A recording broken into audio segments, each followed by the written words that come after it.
France Inter, franceinter.com. le 7-10 sur France Inter. Le vendredi, vers 8h moins 5, l'humeur de Philippe Val, directeur de Charlie Hebdo. Bonjour Philippe.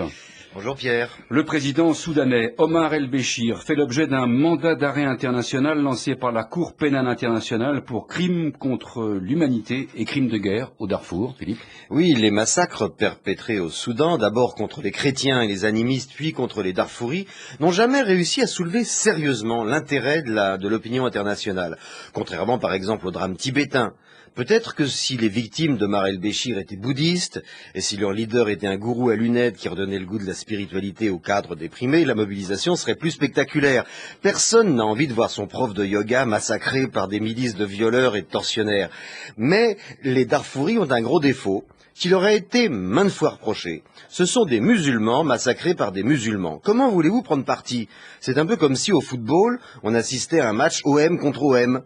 Ou Guingamp contre Guingamp. Aucun intérêt. Au Moyen-Orient, au moins, on sait pour qui il faut actionner les cornes de brume et déployer les banderoles. Les Arabes de Palestine ont conquis l'opinion internationale parce que leurs adversaires, c'est les Juifs. Au moins, c'est clair. Tandis qu'au Soudan, on n'y comprend rien. Il n'y a pas de Juifs dans l'affaire. Il n'y a pas de bouddhistes non plus. Alors forcément, on décroche. Mais voilà que le procureur de la Cour pénale internationale, Luis Moreno Ocampo, vient d'inculper le dictateur du Soudan, Omar el-Béchir, de crimes contre l'humanité. El-Béchir est accusé d'avoir déplacé 2 700 000 personnes et d'en avoir massacré 300 000.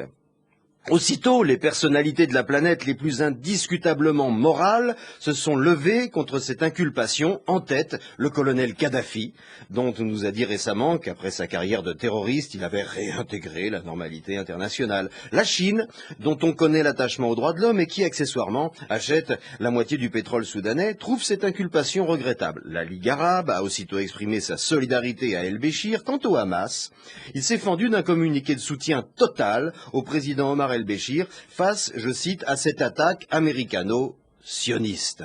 Américano-sioniste. Ah, enfin, c'est pas trop tôt. On va enfin savoir pour qui et contre qui il faut être. Le président Omar el-Béchir a lui-même déclaré, à propos de son inculpation par la Cour pénale, c'est un complot 100% sioniste. Ben voyons, tout s'éclaircit. Les chrétiens et les animistes, en réalité, sont des rabbins et des kabbalistes.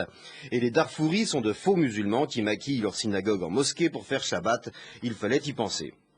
À l'annonce de l'inculpation d'el-Béchir, une grande manifestation organisée par l'armée et encadrée par la police s'est spontanément déployée dans les rues de Khartoum et l'essentiel des slogans était contre Luis Moreno Ocampo et contre les Juifs. Or, à part une dizaine, je dis bien une dizaine de familles installées à la fin du XIXe siècle et qui ont définitivement quitté le Soudan en 1969, il n'y a jamais eu de Juifs au Soudan. Mais comme le disait Musset, qu'importe le flacon, pourvu qu'on ait l'ivresse. Philippe Val sur France Inter.